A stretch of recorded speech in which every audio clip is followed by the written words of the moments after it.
Meus irmãos, a paz do Senhor, sejam mais uma vez bem-vindos ao nosso canal. Eu sou Raimundo Alves, eu sou evangelista aqui na Obra do Senhor, em Araguaína, Tocantins. E estamos aqui hoje para mais uma aula da Escola Bíblica Dominical. Mais um momento de estudo, mais um momento de aprendizado desse trimestre tão abençoado que nós estamos estudando. E eu sempre gosto de pedir aqui no início, Se você ainda não é inscrito, por favor, se inscreva no nosso canal. Por favor, clique no sininho para ser avisado na próxima vez que tiver vídeo. Você pode também curtir o nosso vídeo e compartilhar. Quando você compartilha, você faz aí uma semente do bem, uma corrente do bem, informando outras pessoas do nosso trabalho, do nosso projeto, que é ajudar os irmãos, a dar a aula, a ministrar a aula da Escola Bíblica Dominical. E aqui nós temos um conteúdo bem diferente do que é encontrado na plataforma. Aqui nós lemos todo o comentário do jeitinho que está na revista e fazemos abordagem e comentários das principais partes citadas pelo autor. Os principais pontos mostrados, apontados pelo autor, citado por ele, nós abordamos e tentamos trazer para você uma compreensão, uma visão, tanto do autor como também do que está escrito.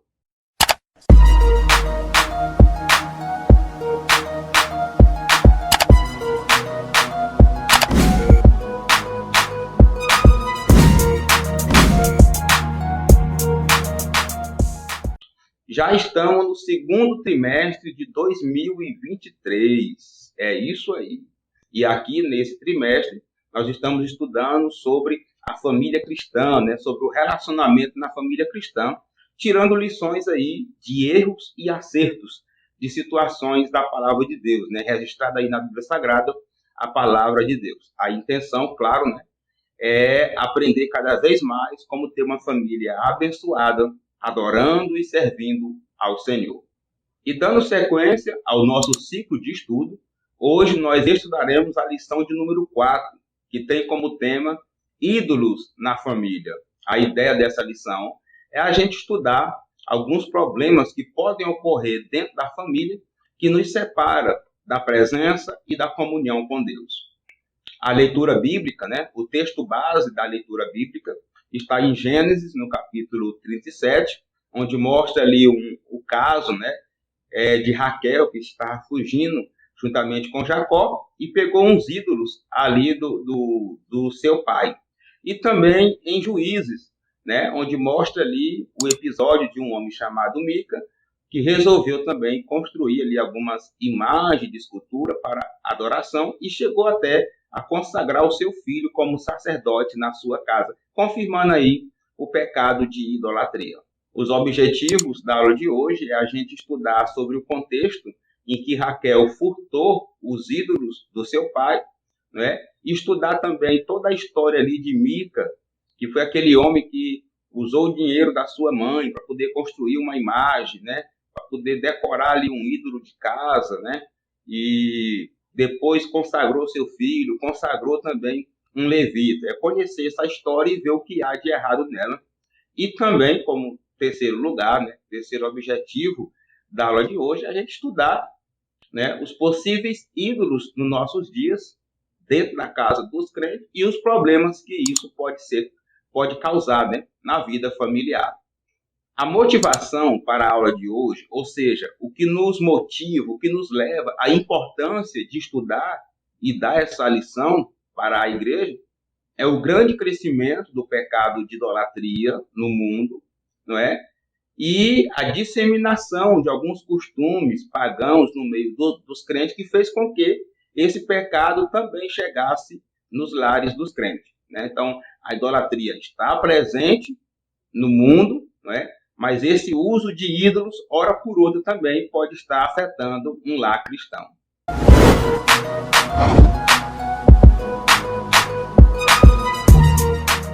Sendo assim, nós iremos iniciar pela introdução. É aqui que o autor faz as primeiras abordagens do conteúdo da aula, do conteúdo da lição de hoje. Temos nesta lição duas histórias distintas que relatam a convivência com a idolatria dentro de casa.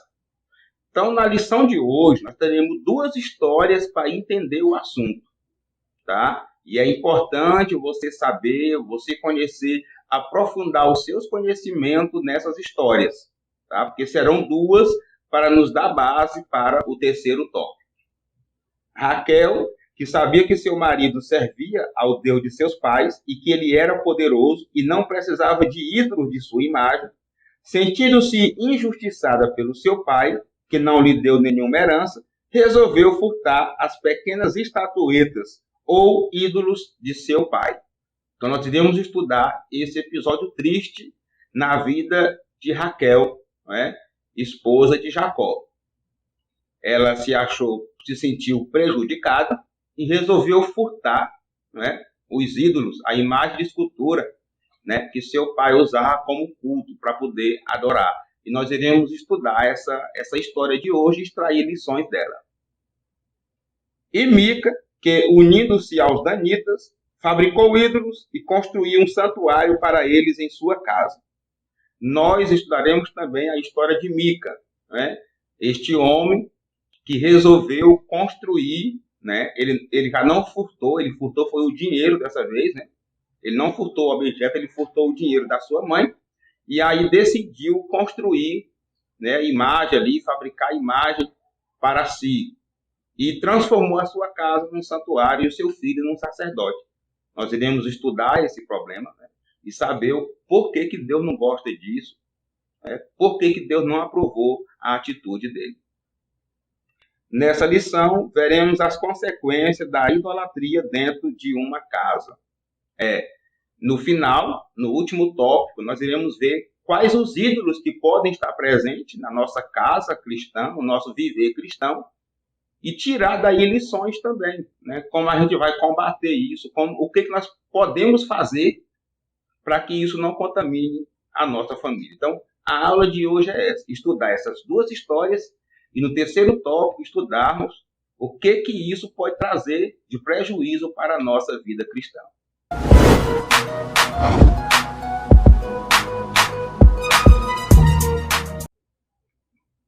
Aqui no primeiro tópico, nós iremos estudar essa história triste envolvendo Raquel, né?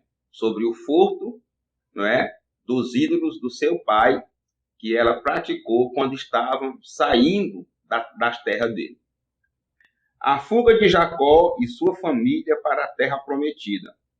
Depois de muitos anos de trabalho para o seu sogro Labão, tendo prosperado muito, Jacó resolveu voltar à terra de seus pais.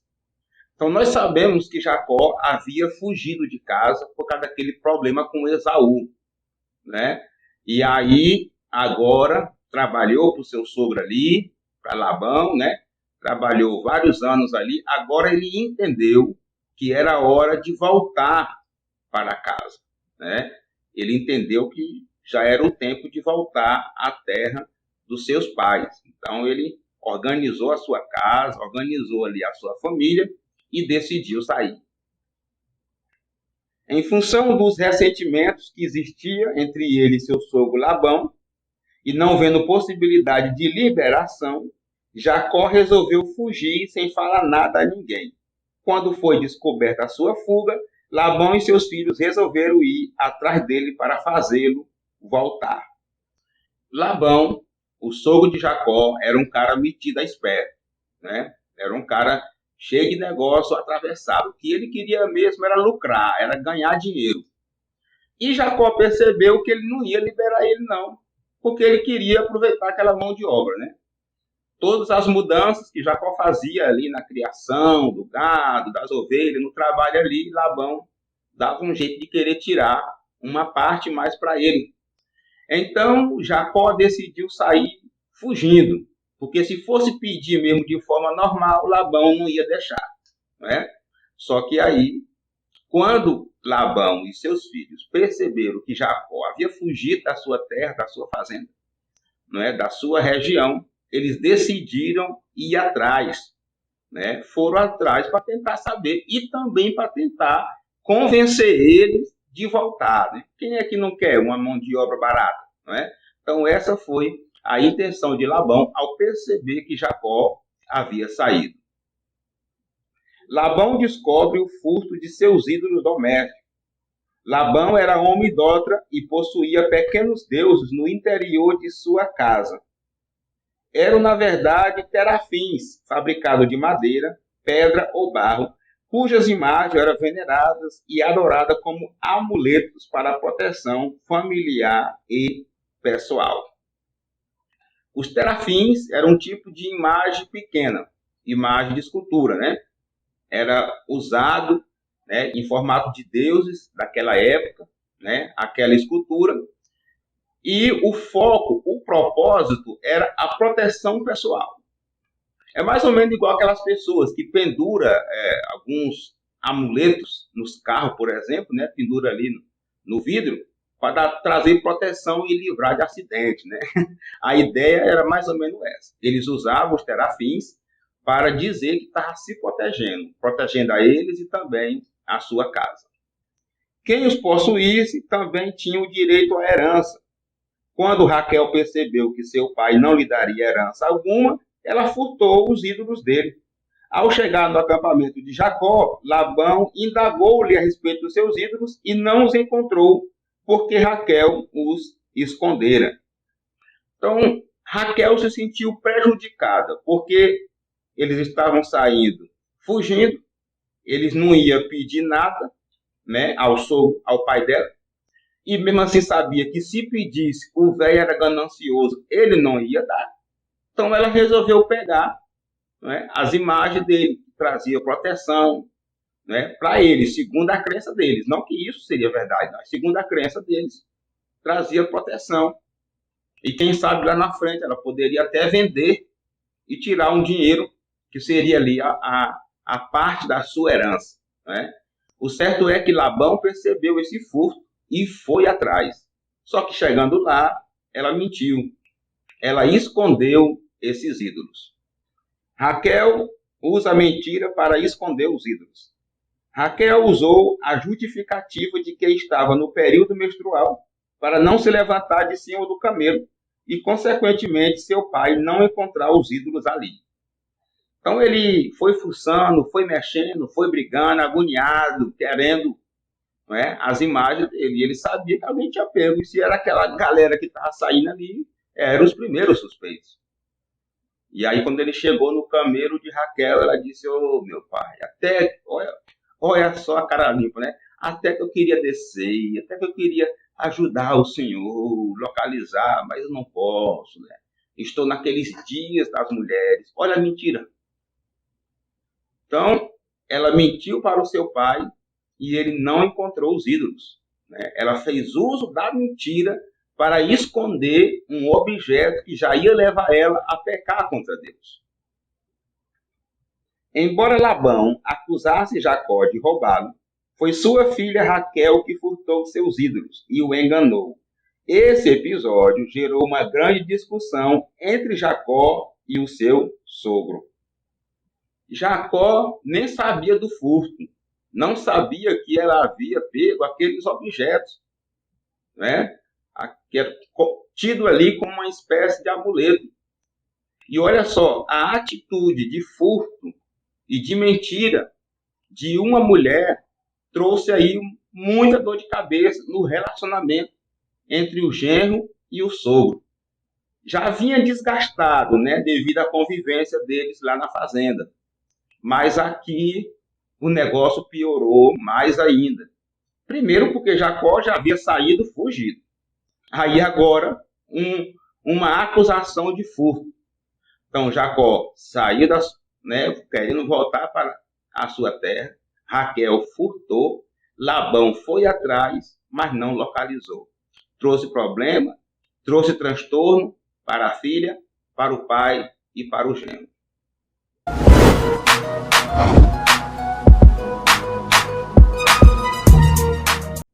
Chegando aqui no final do tópico, nós podemos concluir, fazer um resumo do que nós estudamos aqui neste primeiro tópico. Nós estudamos que Jacó entendeu, trabalhando para Labão, que já era o momento de voltar às suas origens, às suas terras, às terras de seu pai. E assim ele decidiu sair fugindo. Nós estudamos também que nessa saída Raquel furtou os ídolos de seu pai, né? Os terafins, que eram imagens pequenas, que era tido em casa como amuletos. Nós estudamos também nesse tópico que Raquel mentiu para o seu pai. Ele descobriu a fuga, ele descobriu o furto, mas não encontrou os objetos, porque ela usou da mentira para esconder o produto do seu furto, pois, segundo ela, estava saindo sem herança da casa do seu pai.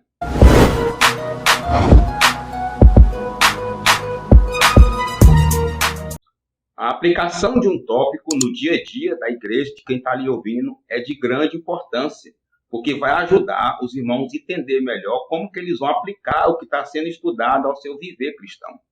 E esse tópico pode ser aplicado para corrigir os crentes enrolados. Sim, os crentes que são cheios de rolos. Vamos fazer um rolo, vamos fazer um negócio, né? E tem muitos crentes dando prejuízo em muita gente.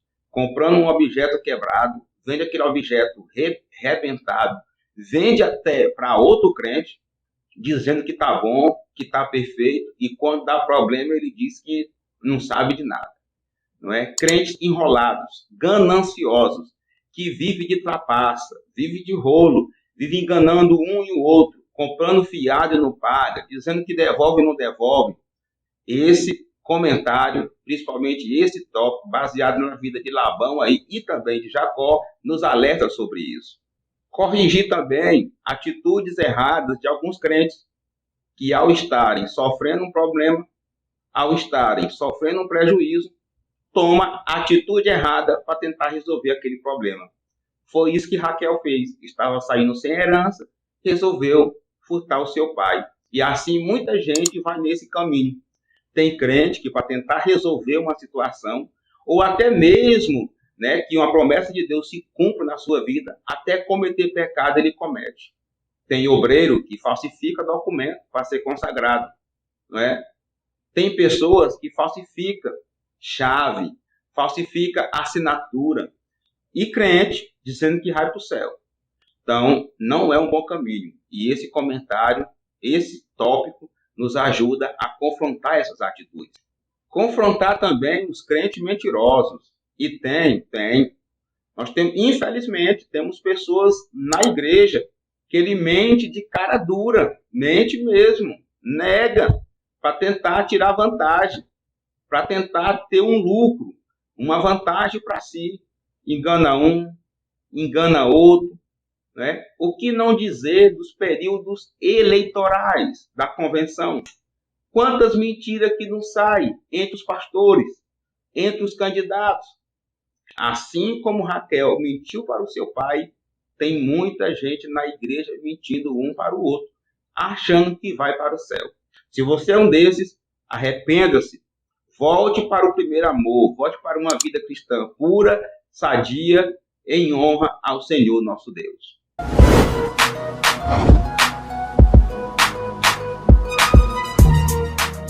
Agora nós iremos estudar o segundo tópico da lição. Nós iremos conhecer agora um problema de idolatria praticado por um homem chamado Mica. Vamos conhecer a história dele e ver em que ele errou.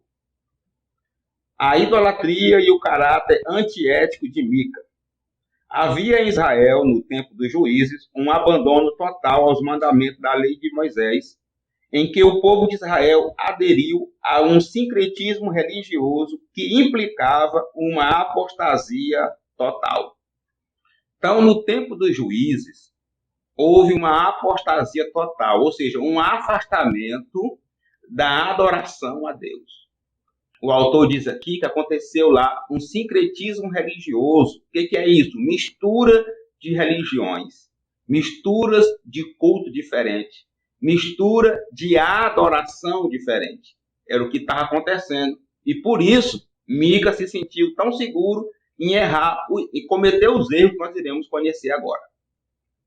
As famílias começaram a adotar esse sincretismo religioso dentro de suas próprias casas, admitindo ídolos caseiros. Os valores morais e éticos foram abandonados e Mica era fruto dessa corrupção moral. Por isso, não foi difícil para ele roubar a própria mãe. Então, Uma das formas desse sincretismo religioso era o uso de pequenas imagens, assim como aconteceu com Raquel. Não é? O pai dela, Labão, tinha aquelas imagens ali. E eles eram conhecidos como deuses caseiros. Não é? Aquelas imagens, aquela escultura pequena usada em casa para uma reza, para uma oração, para uma adoração. Isso tomou de conta de Israel no tempo dos juízes. E aí fala também de um problema de ética e de moral. Estava tudo bagunçado. A Bíblia diz que cada um fazia o que parecia bem aos seus olhos.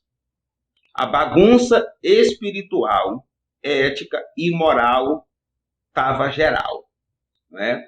E aí, o primeiro problema citado aqui pelo autor, referente a Mica, é que ele furtou o próprio dinheiro da mãe.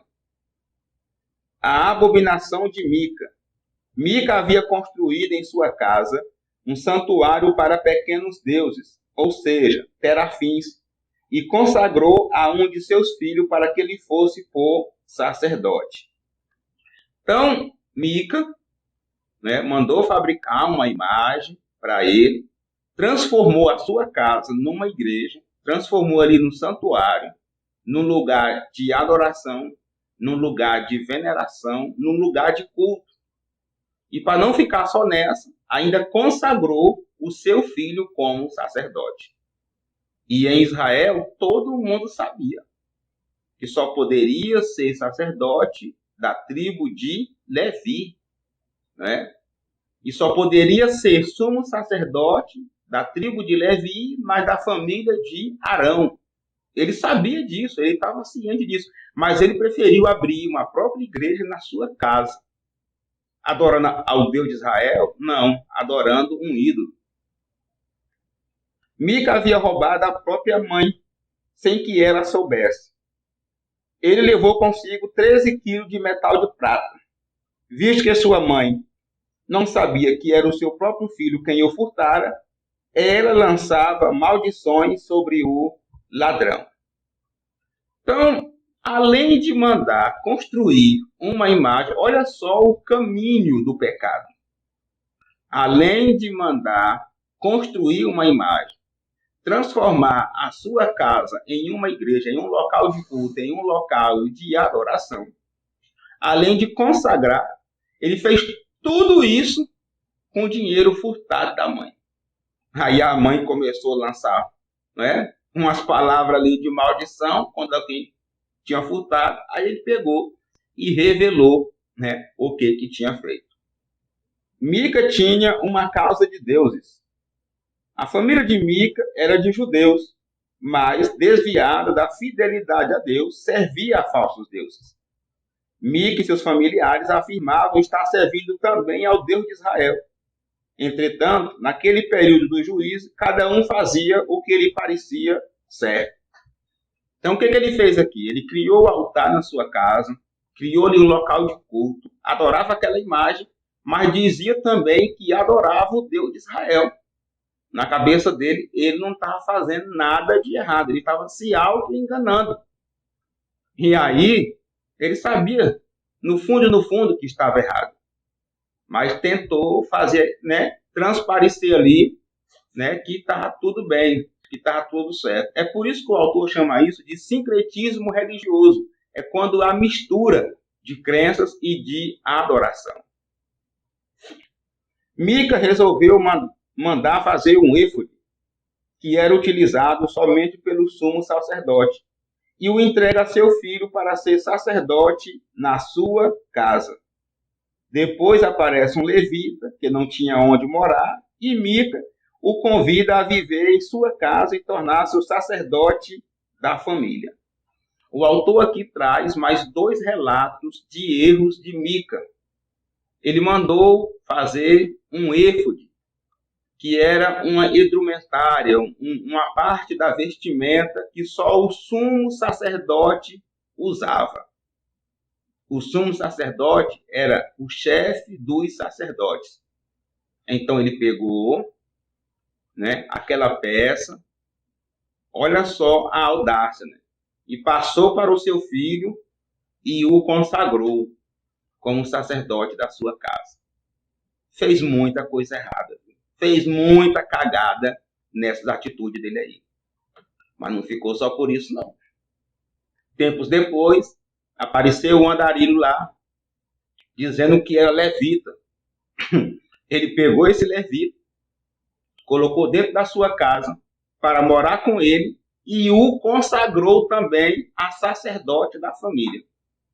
A cagada já estava feita, mas ele decidiu piorar mais ainda, não é? Decidiu pegar aquele levita andarilho, colocar na sua casa para ser um sacerdote.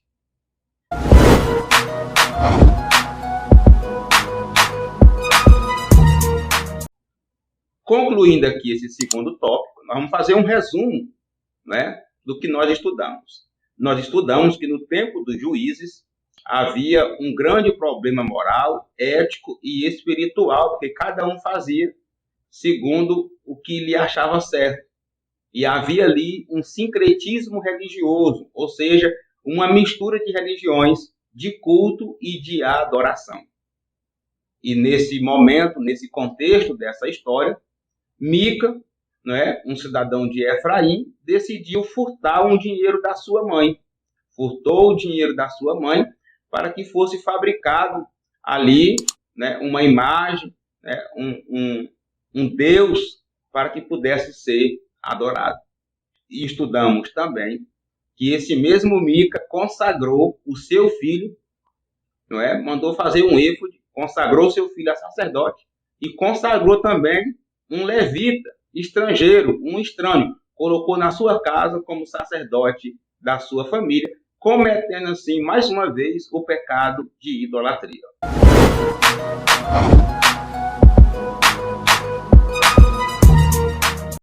Este tópico pode ser aplicado para combater o sincretismo religioso nas igrejas. E tem muita gente dizendo que é crente, que é cristão, que adora Jesus, mas fazendo de vários rituais, usando simbologias, né, e rituais do Antigo Testamento, que era para o povo judeu, né, mas também usando de muitos meios de religiões pagãs, amuletos, instrumentos, horóscopo, consultas espirituais, guias espirituais, receita medicamentosa. Nós temos várias áreas em que o sincretismo religioso pode acontecer e está acontecendo em muitas igrejas. Uso de simbologia, uso de sal grosso, não é? Coisa benzida, coisa santa e por aí vai.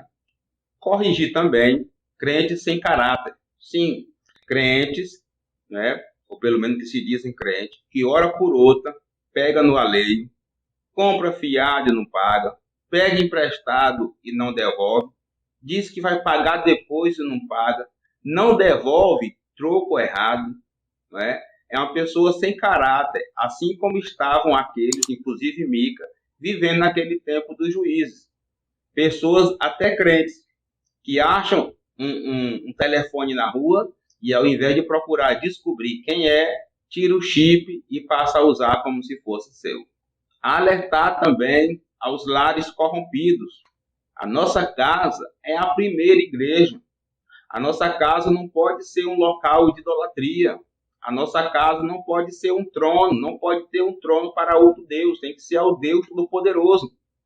Mas, infelizmente, alguns lares, algumas casas cristãs estão com a sua crença corrompida, estão com a sua adoração corrompida. Assim como Mica fez, né? Colocando ali uma imagem, colocando o seu filho como sacerdote e também um levita como sacerdote. Tem gente criando Deus nas suas casas, situações, ídolos que tomam o lugar de Deus, tomam o seu tempo de ir para a igreja, toma a sua crença de verdade, que era em Deus, e agora está dividida com aquele outro objeto, com aquela outra coisa. Esse tópico nos alerta sobre isso. A nossa casa é a nossa primeira igreja. Ser crente de verdade só lá no templo, só lá na igreja, não é crença, é fachada.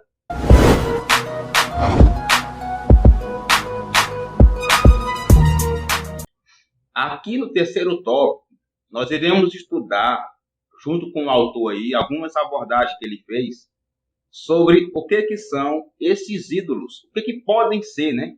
Esses ídolos dentro dos nossos lares, hoje, na atualidade. Então, esse terceiro tópico, ele traz a abordagem mais presente com o nosso dia a dia, né? Com o nosso viver hoje.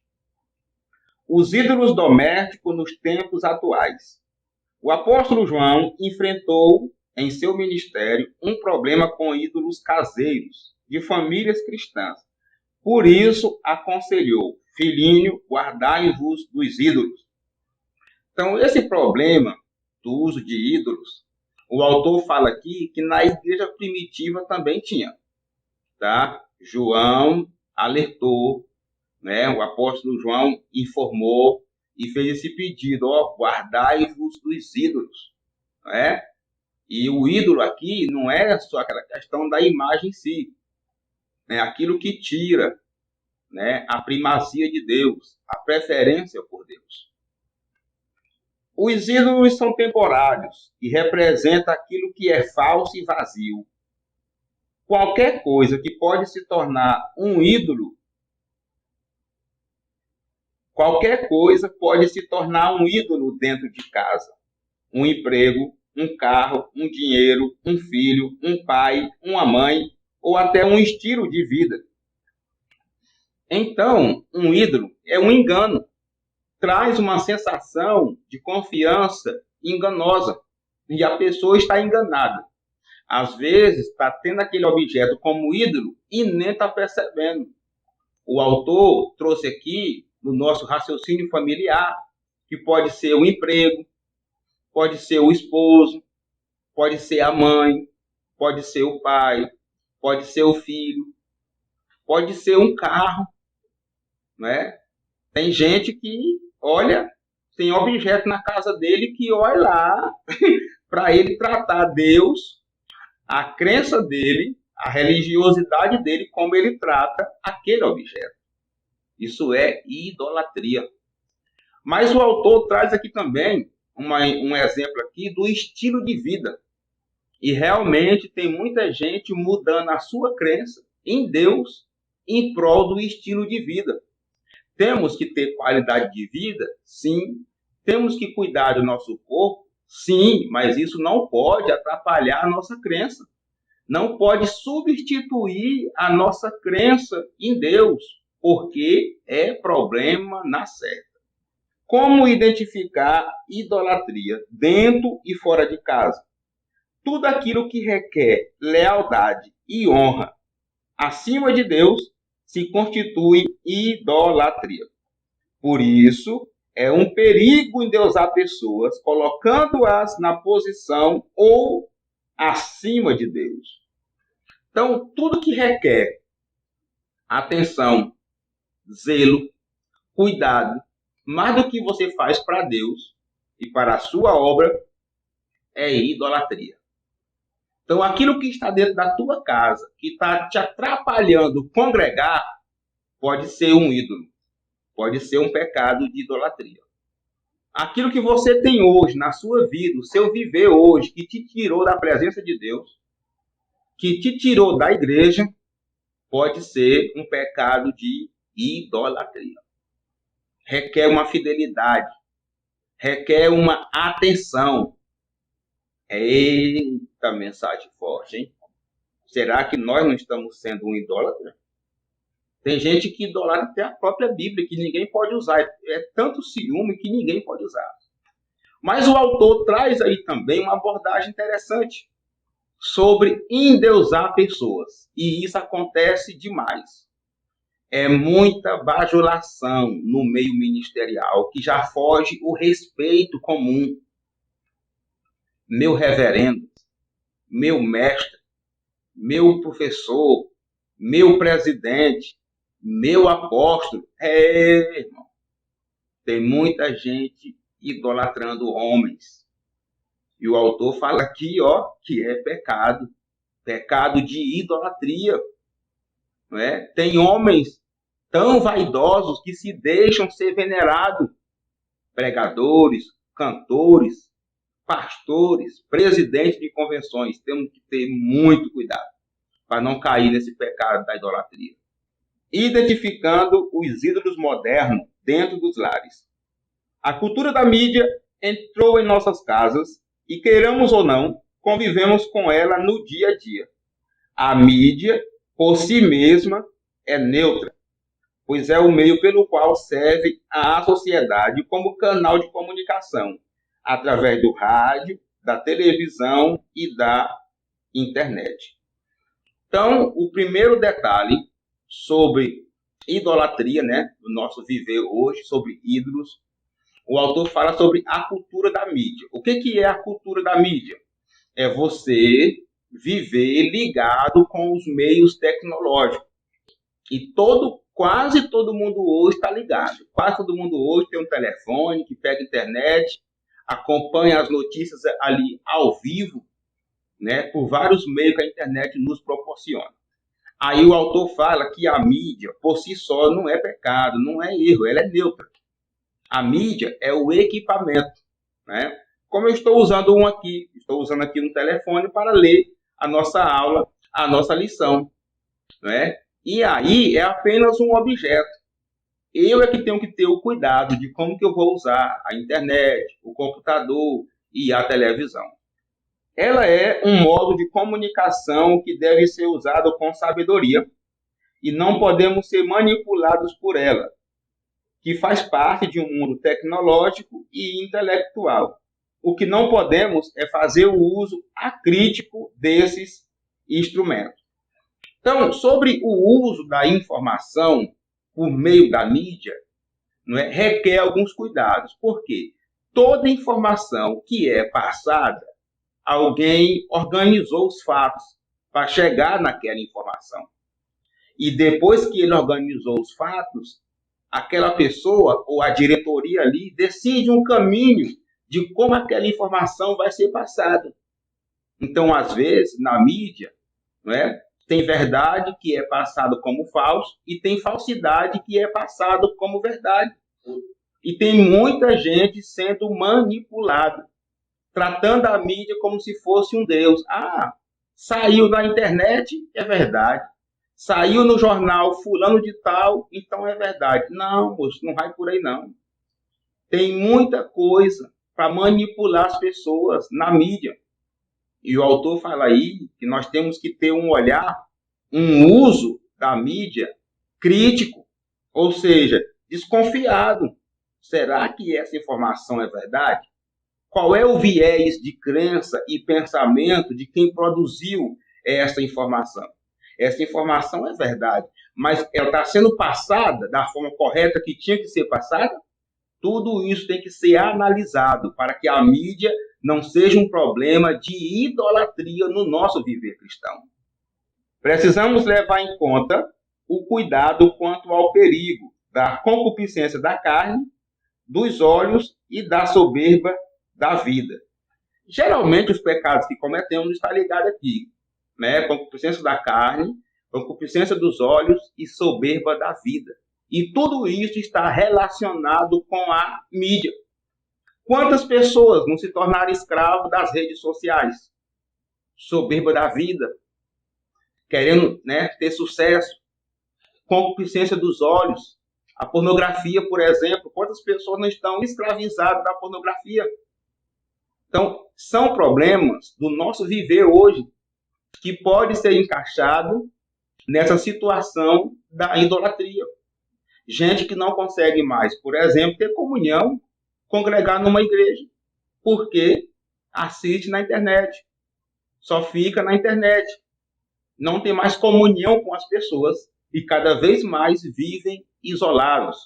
Aí é um dos problemas gerados pela mídia. Precisamos reagir contra os inimigos da família. Jesus disse em seu sermão: vós sois o sal da terra, e se o sal for insípido, com que se há de salgar? A igreja é o sal da terra e, por isso, é a única instituição da sociedade capaz de evitar a corrupção dos nossos valores morais e espirituais. O autor traz aqui uma atitude, uma reação que tem que partir de nós. preservar, não é? Combater e preservar, combater os inimigos da família, porque a mídia é muito usada para combater os nossos valores de família, nossos valores de criação, os valores cristãos que são ensinados aos nossos filhos estão aí sendo combatidos através de filmes, através de séries, através de desenhos animados, através de telenovelas. E nós temos que combater porque somos o sal da terra. Somos a única instituição na sociedade que ainda preza pelos bons costumes e os bons valores. Esse é o nosso valor como sal. Para preservar a família atacada pelo vírus infeccioso do sistema mundano, é preciso quebrar os ídolos domésticos que roubam o lugar de Deus na vida familiar. Então, nós temos os nossos valores que são ensinados para os nossos filhos, esposas, genros, sogros e sogras. Mas contra nós tem um vírus, não é? Que é o mundo de pecado, é o sistema de pecado. E, infelizmente, tem muita gente sendo infectado por esse vírus, não é? Do sistema mundano. Já não se adora mais como adorávamos antes. Já não se cultua mais a Deus como se cultuava antes, porque as vidas, as famílias, os lares foram contaminados pelo sistema do mundo. Os crentes estão mais vaidosos, os crentes estão mais soltos, os crentes estão mais frios. E isso é também relacionado à idolatria, não é? As infecções que estão dentro dos nossos lares. E o autor fala que uma das maneiras de resolver é quebrar os ídolos caseiros. E aí? Que ídolo tem na sua casa que está te atrapalhando de servir a Deus? Que ídolo você tem na sua vida que está te atrapalhando de ser crente? Que está atrapalhando de tu ser um crente segundo as Escrituras? O que está acontecendo na tua vida que está tomando o lugar de Deus, que está exigindo o teu tempo, que está consumindo o teu tempo, consumindo a tua vida? É algo para a gente refletir, que a proposta do autor aqui é quebrar esse ídolo. Só conseguiremos preservar, guardar a nossa família quando acabar com a idolatria dentro da nossa casa.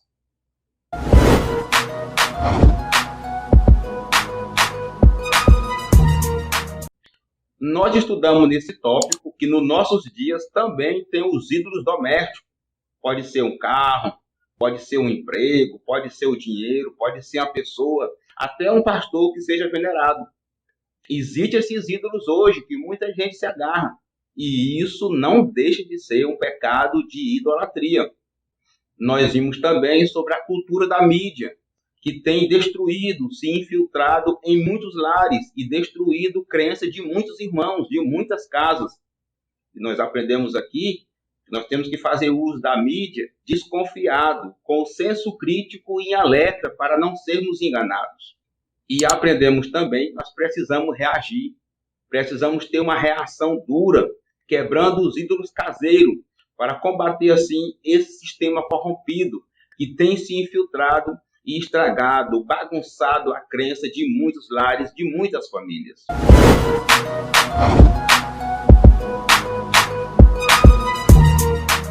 Este tópico pode ser aplicado para confrontar crentes idólatras.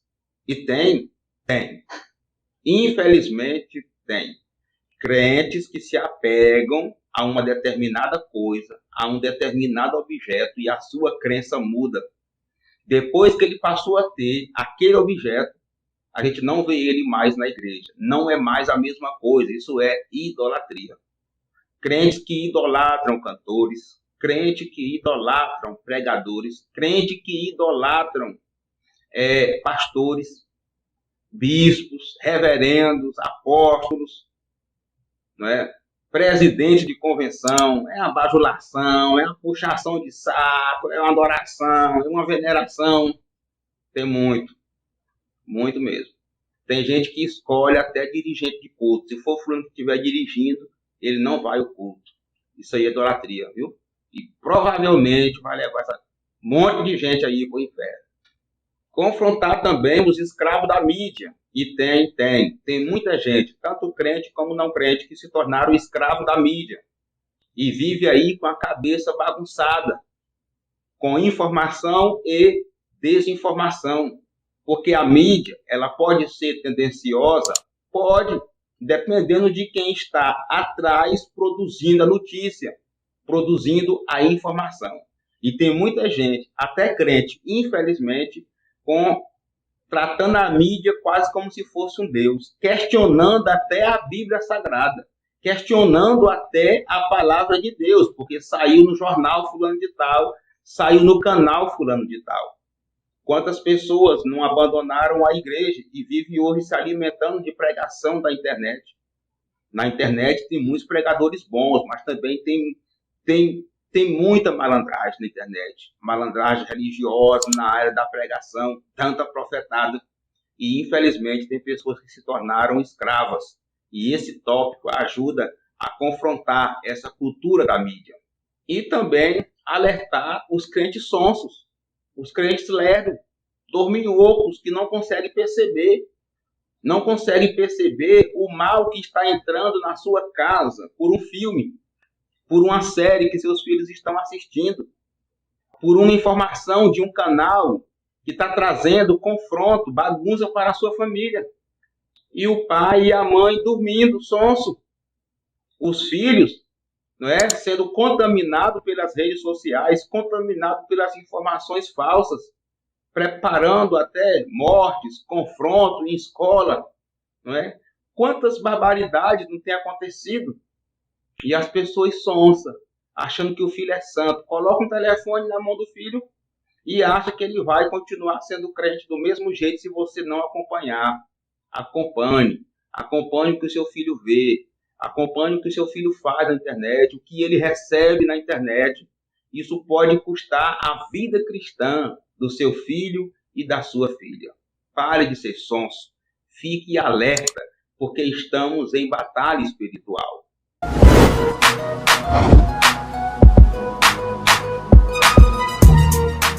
Chegamos agora no final da lição, aqui na conclusão. Vamos ver como que o autor encerrou a aula de hoje. Precisamos investir na família, criando barreiras espirituais e morais no seio dos lares para salvar nossos filhos e prepará-los para uma vida cristã sadia.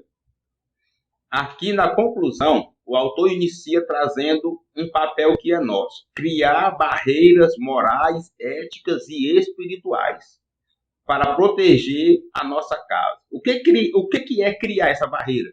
Determinar na sua casa o que pode ser assistido, o que não pode ser assistido, o que pode ser ouvido, o que não pode ser ouvido, o que pode fazer parte do culto de vocês, o que não pode fazer parte. Isso é criar barreiras, para que assim possamos preservar a crença dos nossos filhos e conduzir eles, né, a uma vida cristã sadia, porque tem vida cristã também corrompida, tá? Mas o ideal é que a nossa família mantenha e viva, né, em um viver cristão, em um estilo de crença sadio. Por isso, os ídolos da atualidade precisam ser retirados do nosso meio, para que não venha a roubar o lugar de Deus em nossas vidas. Temos aí mais uma atitude que recai sobre nós: perceber, detectar e retirar os ídolos do nosso meio. Do meio da nossa igreja, do nosso viver em comunhão com os irmãos e do meio da nossa casa. Faça um levantamento nessa semana. Faça um levantamento. Veja na sua casa se tem alguma coisa tomando o lugar de Deus. Tomando o seu momento de orar, o seu momento de ler a Bíblia, o seu momento de comunhão e de consagração. Faça uma análise. Faça uma análise da sua casa no uso de redes sociais. Faça uma análise na sua casa no uso da internet. Faça uma análise na sua casa em questão de amuleto, em questão de quadro, de imagem. Faça uma vistoria e veja se não tem algo aí substituindo o teu culto a Deus, a tua adoração e a veneração ao único Deus. que é o Deus Todo-Poderoso, o Criador dos céus e da terra. E a lição que nós podemos extrair dessa lição é que estamos no mundo corrompido. A adoração a Deus também está corrompida pelo pecado da idolatria. Só que nós precisamos de nos manter santos, separados, afastados desse mal, detectar, perceber e remover, quebrar os ídolos, porque somos sal da terra. Precisamos levar para o mundo a esperança que eles precisam ter. E a esperança é Jesus, o único e Senhor, o único Deus e o único Salvador da humanidade. E assim, chegamos ao final de mais uma lição. Eu quero agradecer a você que chegou até aqui para estudar juntamente conosco, tá? Muito obrigado pela sua audiência, muito obrigado por ter vindo estudar com a gente, né? Eu quero pedir que, se você ainda não é inscrito, por favor, se inscreva no canal, clica no sininho para ser avisado, dê o like e compartilha. Copia esse link aí e joga aí nos grupos das redes sociais, tá? Joga aí no Facebook, joga aí no Instagram, joga aí no WhatsApp, no grupo da igreja, no grupo da EBD. Joga aí, sabe? E vamos juntos semear essa semente do bem. Eu quero informar você que nós estamos também presentes aí nas redes sociais, tá? E além do YouTube, aqui do nosso canal, nós fazemos postagens em outros canais, principalmente no Instagram, onde nós levantamos ali algumas dúvidas, alguns questionamentos, né, sobre a lição, para lhe ajudar a preparar ainda mais a sua aula. Tem também o nosso contato do WhatsApp, que você pode, né, entrar em contato conosco para ministrar na sua igreja, um seminário de EBD ou até mesmo uma aula da Escola Bíblica Dominical. Eu sou grato por você ter chegado até aqui, e se você for dar essa aula, ministrar essa lição, que o Espírito Santo te guie, que ele te use, que ele te direcione, que a sua aula possa trazer aprendizado, que ela possa ser uma bênção na igreja e no público que você vai ministrar. Se Deus permitir, estaremos aqui na próxima aula, na próxima lição.